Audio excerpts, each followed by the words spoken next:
சீப்பு செந்தில், அண்டா செந்தில் என அடைமொழியோடு அழைக்கப்பட்ட திமுக ஆதரவாளர் செந்தில்வேல் நேற்று இரவு அமைச்சர் சேகர்பாபுவின் கூலிப்படை ஆதரவோடு ரவுடி செந்திலாக அவதாரம் எடுத்திருக்கிறார்.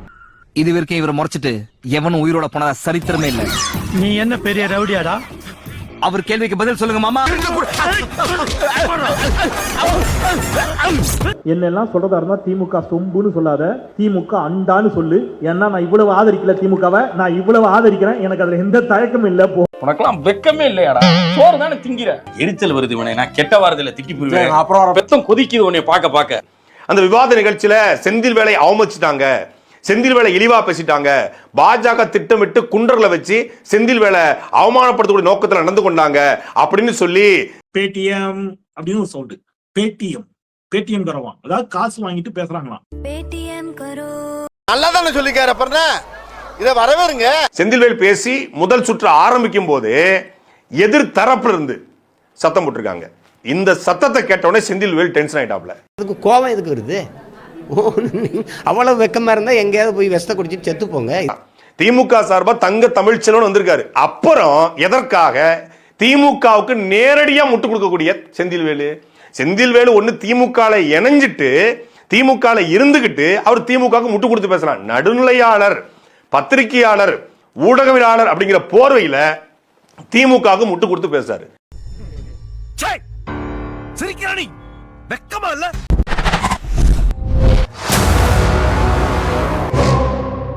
திமுக குறித்து எல்லாரும் பேசுவாங்க. இப்போ நாம் தமிழரும் திமுகவை கேள்வி கேட்கும், அதிமுகவும் திமுகவை கேள்வி கேட்கும், தாவேகாவும் திமுக கேள்வி கேட்கும், அங்க வந்திருக்கக்கூடிய பாஜகவும் திமுக கேள்வி கேட்கும். இத்தனை கேள்விக்கும் பதில் சொல்ல முடியாம டென்ஷன் ஆகி அங்க இருந்து இவர் முட்டு கொடுத்த உடனே அங்க எவனோ ஒருத்தன் உட்காந்துக்கிட்டு பேடிஎம் கரோ அப்படின்னு இருக்கான். இந்த பேடிஎம் கரோன்னு சொன்ன உடனே பெறப்பட்ட பேடிஎம் தொகை ₹200 அப்படிங்கிற மாதிரி அவன் சொல்லிட்டான்.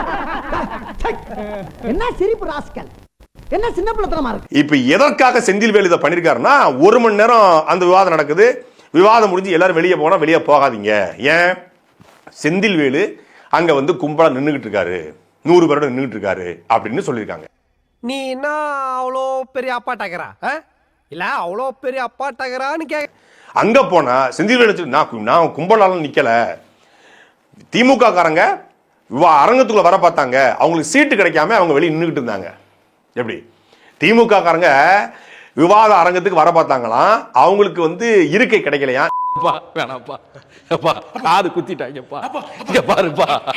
ஆனா 100 பேர் வந்துட்டாங்க. செந்தில்வேலு அப்படியே வரலாற்று அப்படியே அறுத்து கொட்டி தள்ளிடுவாரு. என்னத்தை பேச முடியும்? இலவச பஸ், மகளிர் உரிமை தொகை, இந்த 3000 ரூபாய் பொங்கலுக்கு கொடுத்தது, இதை தவிர இந்த ஆட்சியில பேசுவதற்கு எதுவுமே கிடையாது. பக்கத்துல எழும்பூர் நடந்திருக்கு, பக்கத்துல சேகர்பாபு ஏரியா, புளியந்தோப்பு ஏரியா. டக்குன்னு போனை போட்டு சேகர்பாபுன்னு உன் தம்பியை தாறுமாறா பேசி விட்டாங்கன்னு என் மனசே நொந்து போச்சுன்னு. என்ன பார்த்து பேடிஎம் கரோ 200 ரூபான்னு சொல்லிட்டாங்கன்னு சொன்ன உடனே நீ அழாத விடு, கண்ணீரை தொட, நான் இப்ப அனுப்புறேன் என் கழக குஞ்சுகள்னு சொல்லி மொத்த பேரையும் இறக்கிருக்காப்ல. அண்ணனுக்கு ஒண்ணுனா எவனா இருந்தாலும் மறப்போம். எங்க அண்ணனுக்கு ஒண்ணா எங்க அண்ணன் அடிப்பண்டா.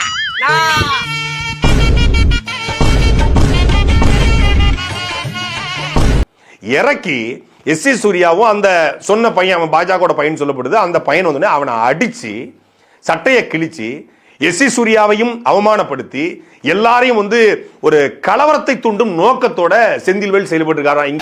நரி ஊருக்குள்ள வர்றதே தப்பு, இதுல ஊழட்டுக்கிட்டு வேற வருதா? யார் நரி? யாரு கத்துனது? நான் தான் கத்துனேன். அப்ப நீ தான் நரி. தாவேகா ஒரு பக்கம், நாம் தமிழர் ஒரு பக்கம், அதிமுக ஒரு பக்கம், பாஜக ஒரு பக்கம், எல்லாரும் யார் விவாதத்துக்கு வந்தாலும் திமுகவை நோக்கி கேள்வி எழுப்புறாங்க. திமுகவை நோக்கி கேள்வி எழுப்பும் போது திமுக திணறுது. இதுக்கு மேல தாங்க முடியாது குருநாதா. கஞ்சா, பாலியல் வன்கொடுமை, போதைப் பொருள் கலாச்சாரம், சட்டம் ஒழுங்கு சீர்கேடு, தொடர்ச்சியான காவல் நிலைய மரணங்கள், தொடர்ச்சியாக முக்கியமான தலைவர்களுடைய கொலை, சிறையினுடைய ஊழல், எல்லாத்தையும் கேட்கிறான். இதை கேட்கும் பொழுது அவனால பதில் சொல்ல முடியல. அப்ப பதில் சொல்ல முடியாம இந்த மக்கள் அரங்கம் வெற்றி அடையுது. திமுகவை அடிக்க அடிக்க மக்கள் ரசிக்கிறான், மக்கள் கொண்டாடுறான். எரியுதடி மாலா, ஃபேன் போடு. அதான் எக்ஸ்ட்ரா ஃபேன் வச்சு காத்தடிச்சிட்டு இருக்கமே பத்தாதா? அப்ப எல்லாரும் ரியாக்ட் பண்ணும்போது இது திமுகவுக்கு நெருக்கடியை உருவாகுது.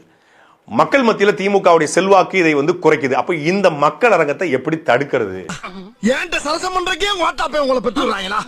நீங்க கலந்து கொள்ளாதீங்கன்னு திமுக சொன்னா திமுக நிகழ்ச்சியை புறக்கணிக்குது அப்படின்னு சொல்லி வெளியே தெரிஞ்சிடும்.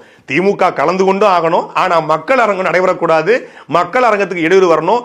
அப்படின்னா என்ன பண்ணணும்? கலவரத்தை உருவாக்கணும். வாதத்தில் தோற்பவன் அவதூற கையில் எடுப்ப மாதிரி விவாதத்தில் தோற்கவன் வீண் சண்டையை உருவாக்குவான். அதுதான் செந்தில்வேல் பண்ணிருக்காப்ல. எனது வீட்டுல கும்பலையா கூட இவ்வளவு அழுக மாட்டாளுங்க, ஆனா நீ இந்த ஆளே அழுகிறியடா, இந்த ஆளே அழுகிற. நீ கலவரத்தை ஏற்படுத்தி கடையை காலி பண்ணு அப்படிங்கிற மாதிரி கலவரத்தை ஏற்படுத்தினா என்ன ஆகும்? இந்த விவாதம் நடந்தாலே சண்டை வருதுங்க, ரெண்டு கட்சிகளை மோதல் நடைபெறுது, ரெண்டு கட்சிக்காரங்க மோதிக்கிறாங்க. பாருங்க எவ்வளவு பெரிய கலவரம் ஆயிடுச்சு. 100 பேர் செந்தில்வேல் இறக்கிட்டாப்ல, பாஜக ஒரு பக்கம் இறக்கிட்டாங்க. ஒரு அடிதடி நடந்து இது லா அண்ட் ஆர்டர் இஷ்யூ ஆயிருந்தா என்ன வருது? அதனால என்ன பண்ணுங்க, இனி விவாதம் நடத்தினா போலீஸ்ட அனுமதி வாங்குங்க. டேய் இப்படிலாம் பண்ணன்னு வச்சுக்கடா, நாசமா போயிருவடா, அழிஞ்சு போயிருவ. இந்த எண்ணத்தை மாத்திக்க, இல்லன்னா நீ அவ்வளவுதான். அப்ப இந்த விவாதம் அப்படிங்கிற இந்த முறை திமுக அரசுக்கு நெருக்கடியை உருவாக்குது, திமுக மீதான நம்பகத்தன்மையை மக்கள்கிட்ட குலைக்குது. அப்படிங்கிறதுக்காக இந்த விவாதத்துக்கு ஒரு முற்றுப்புள்ளி வைக்கத்தான் செந்தில்வேலை வச்சு கலவரத்தை திட்டமிட்டு ஏற்படுத்திருக்காங்க. இந்த ஈன பொழப்புக்கு பேசாம எங்கயாவது போய் ஊருக்கு போயிடலாம்ல. திமுக எனும் தீய சக்தியையும் கருணாநிதி குடும்பத்தின் ஊழல்களை, ஸ்டாலின் ஆட்சியின் அவலங்களையும் எடுத்துச் சொல்லும் எதிர் தரப்பினர் மீது இதுவரை அவதூறு பரப்பி வந்தவர் இப்போது சேகர்பாபுவின் அடியாட்களை வைத்து கொலைவெறி தாக்குதல் நடத்த துணிந்திருக்கிறார். இதற்கு ஸ்டாலின் அரசின் ஏவல் துறை, அமைச்சர் சேகர்பாபு உறுதுணையாக செயல்பட்டுள்ளனர். திருந்த மாட்டல்ல, வருந்த மாட்டல்ல, செஞ்ச தப்ப கொஞ்சோண்டு உணர்வ உன்னை தூக்கி ஜெயில போலாம் நினைச்ச ஆரம்பிச்ச இடத்துல வந்து நிக்கிறியடா. செந்தில்வேலுடன் நின்ற திமுக ரவுடி கும்பலை கலைக்கவே இல்லை. காரணம், அந்த கும்பலை அனுப்பியது சேகர்பாபு. சேகர்பாபு அமைச்சரா இல்லை செந்தில்வேல் போன்றோருக்கு அடியாட்களை சப்ளை செய்யும் ரவுடியா என்கிற கேள்வி எழுகிறது. ரவுடிசத்தை ஊக்குவிப்பதுதான் காவல்துறையின் பணியா? திமுக என்ன ரவுடித்தனம் செய்தாலும் ஆதரிக்குமா ஸ்டாலினின் ஏவல் துறை என்கிற கேள்வியும் எழுகிறது. இப்படி காக்கி சட்டை போட்டு அசிங்கமா இல்ல? திராவிட சித்தாந்தங்களை பற்றி பேசக்கூடிய நான், திமுக ஆதரவாக இருக்கக்கூடிய நான் பேசக்கூடிய இந்த வார்த்தையை சொன்னில்ல, அப்ப அடுத்ததா ஊடகத்துக்கு போகும்போது கீழே என்ன போடணும்? திமுக ஊடக பிரிவை சார்ந்தவன், திமுக ஆதரவாளன் அப்படின்னு தானே போடணும்.